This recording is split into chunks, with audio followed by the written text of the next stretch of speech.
Hello to all, and welcome back to the Leadcast, Real Leaders, Real Talk. Last episode, we all got a chance to listen to Mr. Klein tell us about some stories from the football field and his chem class, and give us some amazing advice along the way.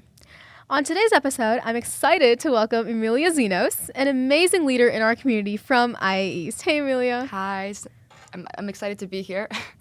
So just to start us off, could you tell us a little bit about yourself, your hobbies, and your school life? Yeah, so my name's Emelia Xenos, as you mentioned, and I am a senior at the International Academy East here in Troy. And I have been on our school's student council, which we call House Council, for all 4 years. I was an elected representative, and during my senior year, well, technically end of junior year, but I really fulfilled the role and started being the school president during my senior year. In school, I'm also a part of a few other clubs. I participated in Key Club, and I also co-founded the Ukrainian Culture Club at my school with a couple other Ukrainians that go to IA. Outside of school, I'm a figure skater, and that takes up a lot of my time when I'm not studying or sleeping or at school.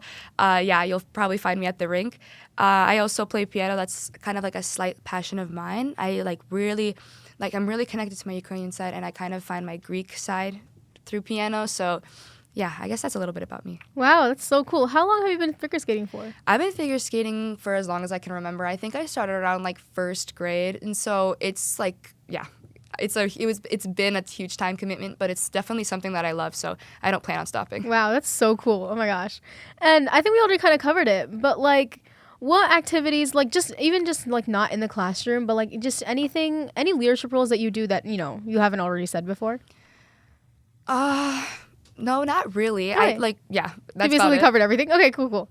So when did you realize that leadership was, your thing, and that you just wanted to go and fulfill these leadership roles? I know it's kind of a cliche to say, but everyone says I felt like just a natural born leader, but I truly felt like that. In group projects, I always understood from a young age, I understood that I liked being see, in my opinion, a leader understands when to kind of come forward and help organize and situate a group, but also understands the appropriate times to step back and let others situate themselves. And I felt like I always had that within me. And I felt like I really wanted to continue doing more large-scale leadership after my 8th grade year, which is when, before web was a thing in the middle schools, we had co-presidents, and I was co-president with another 8th grader of Boland Park Middle School. And it was something that, even though we didn't have a lot of agency, it felt really fun, because I actually got to bring up the ideas that me and my friends were talking about and see it being applied in our community. And I felt like that, even that small leadership that I got to have in my 8th grade year, I wanted to continue doing throughout high school, and that's what guided me to do that. Nice. So you went from a small scale leadership role to more than what it was. Can you tell us a little bit more about that middle school 8th grade? How did it work? Yeah, so it was really low key, I'm not gonna lie. It was just I feel like we had meetings every 2 weeks or every month, something like that. And it was, me and his name was Lewin. He was the other co-president. We were the co-presidents, but it was more of a council situation as well. Anybody from the school could come in and kind of give their decisions or give their opinions and kind of talk about what they want to see within the school. But we primarily organized things such as spirit weeks for the school. It really did not have a lot of leadership in it. So, but yeah, it was a role of more so advocacy, I would say. Okay, cool. I mean, I get that. Yeah, totally. So again, coming back, you just went from your small little role in 8th grade to what you are now. That's amazing. That's really cool. Coming to your personal leadership style, what would you say is your leadership style and the way you personally like to be in charge? So I know there's leaders who super extroverted, they like telling people, okay, giving a full detailed plan, checking up on people, and the ideal stereotypical leader type situation. Or there's other leaders who are more the calm or or hear more than they talk, that type of situation. Mm-hmm. So where do you see yourself on that spectrum? I think I kind of touched on it earlier, but I feel like I like to find a really good balance of both. I feel like, okay, I'll give an example. For example, like in our house council meetings, during some seasons they're more frequent, and like right now when there's not a lot going on around the school, they're a little less frequent, but it doesn't matter. Every single meeting I kind of like to address everything that's going on and make sure, I guess in that way I'm a little bit more direct. I like to make sure that everybody knows what's going on. I like to make sure all the information is set up and like given out. And then when it comes to actual like decision making, what do we want to do? I kind of like to step back and see what the group is trying to communicate and what the group generally wants. Then once the decision has been made, I then kind of come back in and a little bit more direct about things. I like to then, okay, let's make a step-by-step plan. Let's do this. And I'm kind of starting to hold people accountable. But I like to give people all the necessary information that they need or like restraints that we have, and then let them and like obviously I'm participating in this conversation as well, but it's more so like I'm not being like, okay, this is what we're gonna do. I really like to get everybody's ideas, and so yeah, I guess I'm a combination of both. Nice. I mean, I think it's important to have a combination of both, actually. And I am a witness of this because I'm also on House Council. So Emelia's leadership is amazing and has been throughout the whole year. So I am a witness of this. But yeah, it's cool. And I know that you are a balanced person because you do show that throughout the meeting. So that's amazing. And even though it is our first year in House Council at IA East, like leaning towards a more like student-led approach, because it wasn't like that since freshman year for me, but you've done amazing so far. And what were some personal challenges, that you faced throughout the year that you had to deal with? Because it is a new system and we're still trying to tweak it and make it better. But like, what challenges did you deal with and like, how did you overcome them, or who helped you to overcome them? Okay, so yeah, I completely forgot to talk about how like the structure of House Council kind of changed. It used to be, we used to have like the presidents and vice presidents, but meetings were not held by the president or the vice president. It was like the teachers would hold the meetings and then we would kind of just participate in the discussions. But starting this year, the deans, like the teachers that are in charge of House Council, they decided that it's a student council at the end of the day. They really wanted the students to be part of it. And so they kind of not pushed this responsibility on us, but kind of granted it to us. So I am the president of House Council, but there are also two vice presidents. One of them is Simra, she's a junior, and one of them is Pratik, he's a sophomore. And I think that at first it was one of the main challenges was kind of getting people to take me seriously, I guess. It was and also having enough confidence to go up there and kind of start controlling the situation, because I felt really awkward at first being like kind of directing and telling my peers what to do.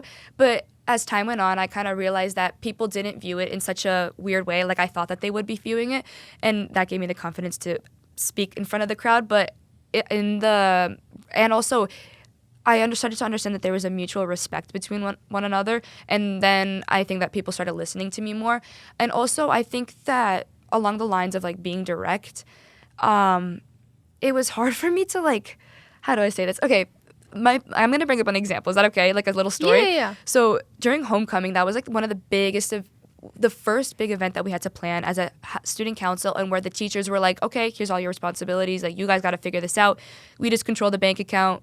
You guys do whatever you want. And it was hard for me to kind of like put my foot down and be like, okay, this is what needs to be done now. I just kind of was like, oh, it's okay, I'll do it. And then I felt like I was putting so much extra work on myself just because I didn't want to force people to do things. And I'm not saying that I'm forcing people to do things. I think that one of the biggest challenges was to get people to actually do stuff and keep them, hold them accountable to it.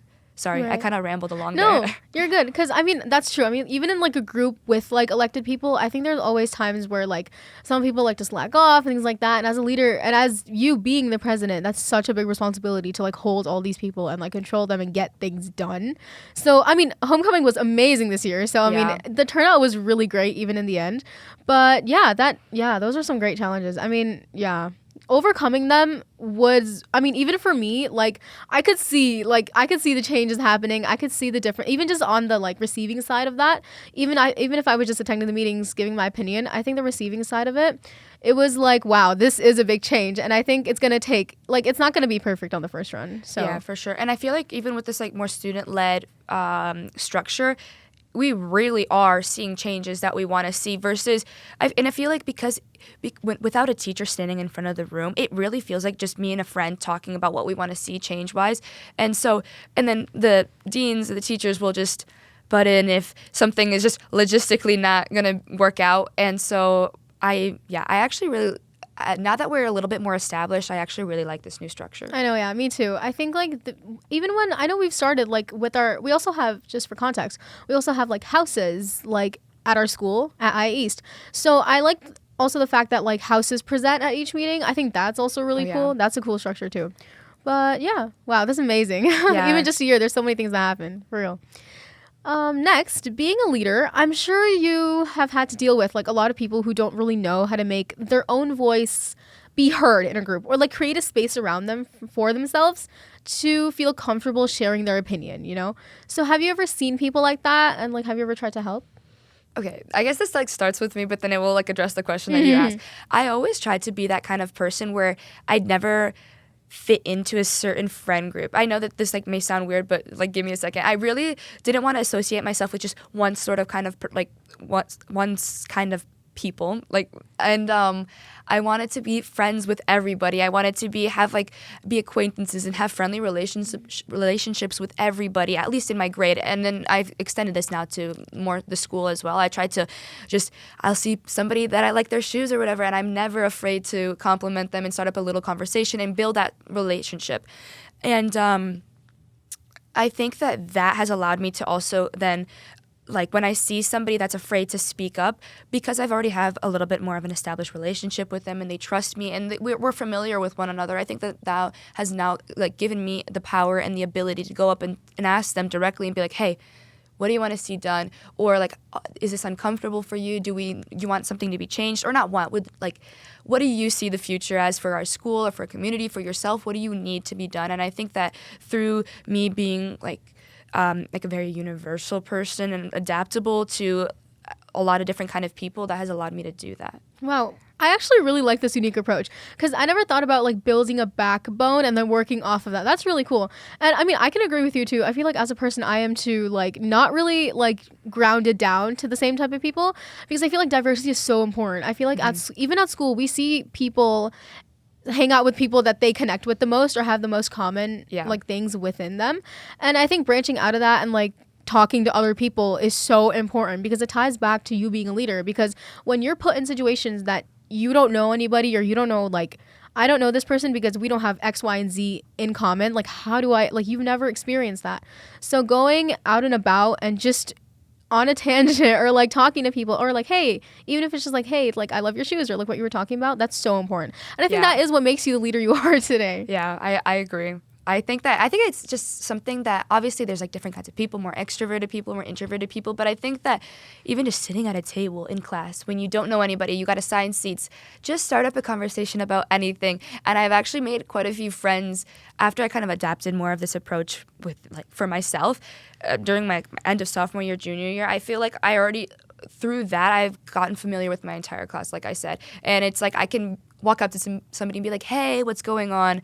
Which I don't think I would have been able to do if I didn't just start up conversations. Right. That's a really cool approach to take, though. That's nice.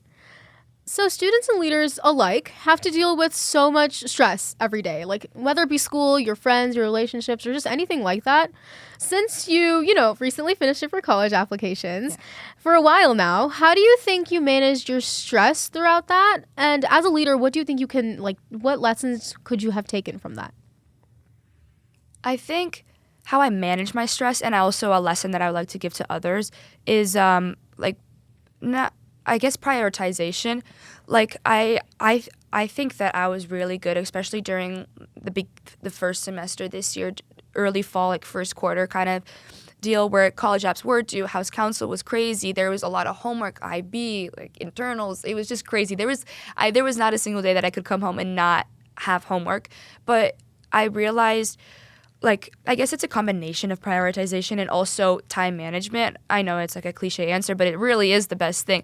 I understood that, okay, maybe something is due the next day and that needed to be done first, versus something that was due like a week from now. I would understand that, okay, this is more urgent and this is more pressing. I need to do that, as many would realize. But I also would realize, okay, maybe I did finish this a lot quicker than I thought I would.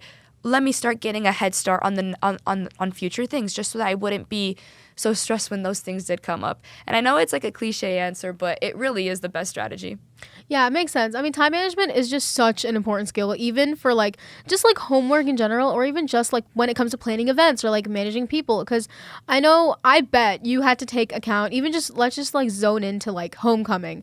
There were probably so many people you needed to check up on so much. Oh yeah. Oh my gosh, just to like get things going because of that. And I think time management plays such a big role into that as well. Yeah. Yeah. For sure. And outside of house council, like your leadership does not go unnoticed, I promise. Because even in orchestra, like it does not. Oh yeah. And just for context, me and Emelia both play string bass in symphony orchestra, and she is our section leader. So in that space, when we talk about that, when have you noticed that your leadership shines through even when no one is looking? Oh gosh, I guess it's just like even when you ask me like, oh, how do you play this, or oh, can I like borrow your tune, or oh, like something as simple as that. I guess that's when I realized that my leadership is shining through, and I actually took not inspiration. I guess I'm kind of embodying the same thing as a past graduate of IA did. Her name was Shyla. We also same age gap, like it was 2 years, and so she was a senior when I was a sophomore in the orchestra. And whenever I had questions or anything, she was super quick to ask. And she was our section leader. She was super quick to ask or help me with anything that I needed. And I think that I really appreciated that because it helped me actually realize what was going on and made me a better bass player. And I want to let that continue. And that's why I always am like helping whenever you have a question. I'm just like, oh yeah, this is how you play this, or like, oh, I think we're out of tune, can we work on this together? So yeah. That is so sweet. Oh my gosh. Literally, there are so many people at even just our school, like you and like so many other juniors and seniors that I know I have to like look up to or ask any questions, things like that. And I think that is so important as like a skill like a leader should have, is just having like people who you really like can help or get help from. Like you're on the receiving or giving end of that, because it just makes the whole experience so much more meaningful. Like, I love how you put that. Yeah. I think it's so true. I think because so like even just like the topic of like house council, yeah, we plan events, yeah, we like do things, but like the whole experience is to get to know people of like different grades and like coming together and like planning these events that make our school. You know what I mean? Yeah. And I think that is also why that's like the essence of our house council structure and our house's structure as well, because we have reps from different like grades for every house. Exactly. That's what makes sense. But yeah, oh my gosh, that's great advice. And also, patience is such an important quality of a leader, and it's used so much throughout our lifestyle every single day. How have you developed your patience as a leader, even if it's just like through the simple activities or even a big event in your life? So I guess this is like kind of like a leadership experience that I actually didn't mention, but through my my rink, I am a Learn to Skate coach. So I through the Learn to Skate program, it's like people of all ages who are learning how to skate, brand new skaters. And I coach the babies class with the little kids that are falling over, don't know how to stand. Aww. And sometimes it's really frustrating, I'm not going to lie, because it's just sometimes you just want to yell, like, why can't you do this? It's so simple. And I think that is where I wasn't an official like coach, and I wasn't having my own classes until the last couple of years, but throughout middle school I was a helper. So there was the main coach, and then I would be a helper alongside the instructor. And I think that's when I really started to develop that patience, because you have to understand that, okay, a person, even if they're older, then let's say they're not like a 5 or 6 year old, a person that's older, let's say 10 or 11, they're still not going to understand something on the first try. And that was really hard for me to understand at first. But the second that I grasped that concept, I think that's when I really started to get patience, because I was like, okay, this is normal that they're not going to get it the first try. Let's try something different. And I guess that also comes with being adaptable, being able to translate something into a different language, I guess, or like make a different, like a little, a metaphor that maybe helps them understand. I do that all the time in skating. But I think that Learn to Skate is what gave me that foundation of patience and I continue to develop that to this day, because I still am I'm a coach at Learn to Skate. And I think that I just took that and transferred it to my to house council, and I feel like that is where I developed most of it. Wow, I think we associate patience with like most of the time. I think we like stereotypically associate patience with like little kids, or like, oh, like the best place to learn patience is like with a 2-year-old or like with that. Yeah. And I think what I got from your response was that patience is like you can develop it from little kids to people our age and older people. I think, yeah that I really like that, because I personally like am like, I always associate, like I used to always associate patience with like little kids, because me personally, I like volunteer over the summer at like little preschool, and like that is where I struggle the most with my patience, because that was just the hardest like experience for me. But like I think understanding now is that like, wow, people can struggle to be patient with younger kids and older people. I would even argue that I develop more patience with like older people, just because like you said, it's kind of like expected that little kids are not going to listen and you're going to have to use patience. But then when you're dealing with people that actually understand what you're saying, they're like, you don't have to talk to them in a baby voice. You don't have to really kind of use language that isn't so formal. When you're talking with like let's say, for example, adults, because sometimes I do help like teach the adult classes, I think that sometimes it even takes even more patience, just because you know that they understand you, and you understand them in response, and you can tell that that person is getting impatient with themselves, and then you have to kind of reassure them and also continue exerting that patience, just so that they don't get like, do you like catch my drift? Do you understand what I'm saying? Yeah. It's really hard to describe, actually. Because you're like, I think what you're trying to say is like you're like intimidated because they're just older and you can't like that too. And it's just like because I know that they understand conceptually what I want to ask for them. It's like then it's like now a physical barrier in that sense, and it's like now it's hard for me to. Like they understand it and we understand it, and now it's just a struggle to actually physically do it. And I guess that's like there's like different kinds of patience. Yeah, I get what you mean. Oh yeah, different kinds of patience. I like that. Yeah. I actually really like that. Wow. Woo. You learn something new every day. Oh my gosh. Yeah, I really like that. And adding on, what tips would you give to someone who struggles with like communication, or like because again, adding on a patience, communication is also a really important factor when it comes to being a leader. And what tips would you give to someone who really struggles with communicating, or being the first person to take that initiative and get things done, since you have a lot of experience with that? That's probably the most challenging thing. Let me think. Yeah, take your time.